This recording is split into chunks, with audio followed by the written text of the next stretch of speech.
ये सब खत्म होगा। सूरज फूलेगा, धरती जलेगी, समंदर उड़ जाएंगे, लेकिन उससे पहले हम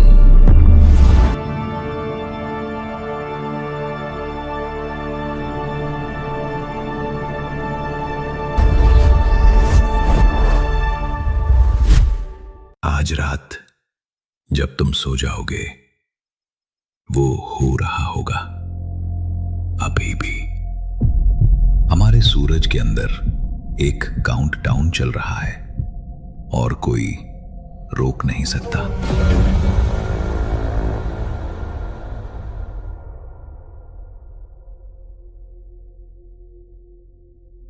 ये कोई थ्योरी नहीं है, ये फिजिक्स है, ये मैथमेटिक्स है, ये हमारी बारी है। लेकिन इससे पहले कि हम उस आखिरी दिन तक पहुंचें, तुम्हें कुछ समझना होगा। कुछ ऐसा जो तुम्हें रात को सोने नहीं देगा। तुम जानते हो, हर सुबह जब सूरज उगता है, वो रोशनी जो तुम्हारे चेहरे पर पड़ती है वो 8 मिनट पुरानी है, क्योंकि सूरज से धरती तक रोशनी को 8 मिनट लगते हैं। मतलब तुम जो सूरज देखते हो वो 8 मिनट पहले का सूरज है। अगर अभी इसी वक्त सूरज बुझ जाए, तुम्हें पता भी नहीं चलेगा। 8 मिनट तक। ये सोचो, हमारा सूरज अभी बिल्कुल ठीक है। एक्चुअली वो अभी अपनी लाइफ के सबसे स्टेबल फेज में है, मिडिल एज में। जैसे कोई स्ट्रांग इंसान जो जानता है कि वक्त आगे बढ़ रहा है। हमारा सूरज 4.6 अरब साल पुराना है और उसकी टोटल लाइफ है करीब 10 अरब साल। मतलब हम एग्जैक्टली बीच में हैं। हाफ टाइम और सेकंड हाफ फर्स्ट हाफ जैसा नहीं होगा, बिल्कुल नहीं।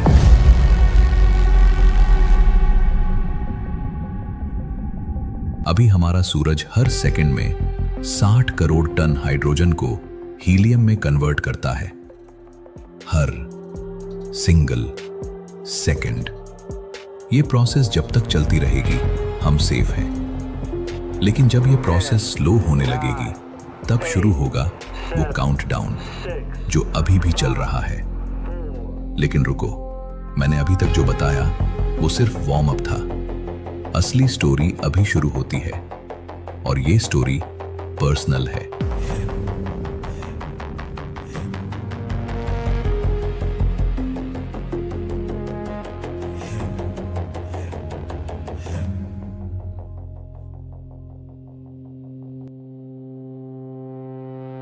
आज से 5 अरब साल बाद सूरज के कोर में हाइड्रोजन खत्म हो जाएगी और जब ऐसा होगा, सूरज को नई फ्यूल चाहिए होगी, तो वो हीलियम जलाना शुरू करेगा और इस प्रोसेस में वो फूलेगा इतना कि तुम सोच भी नहीं सकते।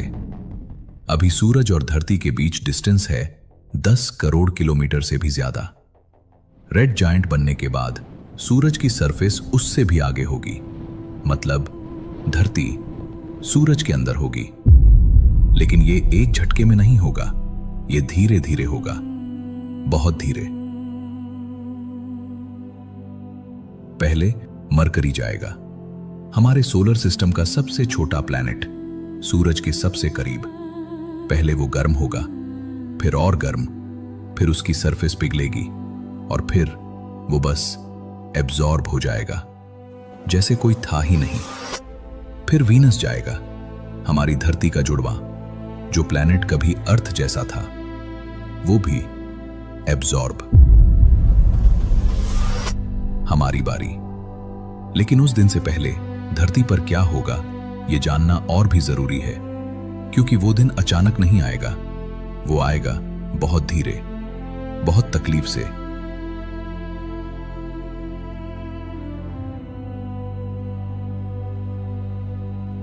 आज से 1 अरब साल बाद सूरज आज से 10% ज्यादा ब्राइट होगा। यह छोटा लगता है, लेकिन यह काफी है कि धरती के ओशंस इवेपोरेट होने लगे। समंदर, जो धरती की 71% सरफेस कवर करते हैं, जहां से लाइफ शुरू हुई, जहां से हम आए, वो भाप बनकर उड़ जाएंगे। आज से 3 अरब साल बाद धरती की सरफेस का टेम्परेचर होगा 300 डिग्री। कोई पानी नहीं, कोई हवा नहीं, कोई जिंदगी नहीं, सिर्फ एक जलती हुई चट्टान जो कभी हमारा घर था। और आज से 5 अरब साल बाद जब सूरज पूरी तरह रेड जायंट बन जाएगा, वो उस जलती हुई चट्टान को भी निगल जाएगा, खामोशी से, बिना किसी आवाज के, जैसे हमारा वजूद कभी था ही नहीं। रुको, मैं जानता हूं तुम अभी क्या सोच रहे हो। ये तो बहुत दूर की बात है, 5 अरब साल में बहुत कुछ बदल जाएगा। और तुम सही हो, बहुत कुछ बदलेगा। लेकिन एक सवाल है जो साइंटिस्ट्स को रात को सोने नहीं देता। एक ऐसी थ्योरी जो कहती है सूरज से भी बड़ा खतरा पहले से मौजूद है, और वो खतरा बाहर से नहीं आया, वो हम खुद हैं। हम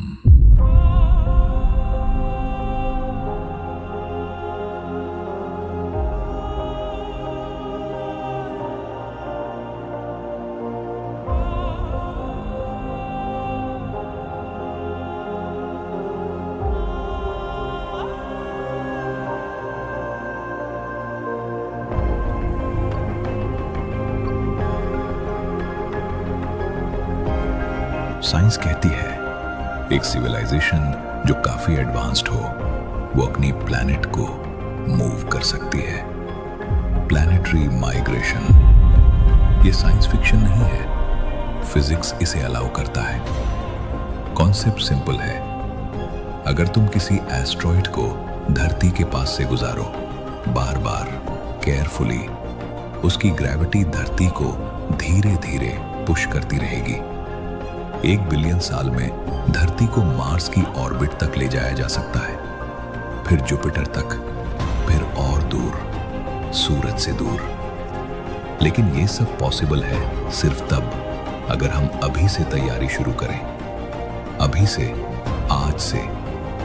और यहां पर वो सवाल आता है जो एक्चुअली मैटर करता है, क्या इंसान इतने साथ आ सकते हैं? जो स्पीशीज आज भी छोटी छोटी बातों पर लड़ती है, क्या वो 1 बिलियन साल का प्लान बना सकती है?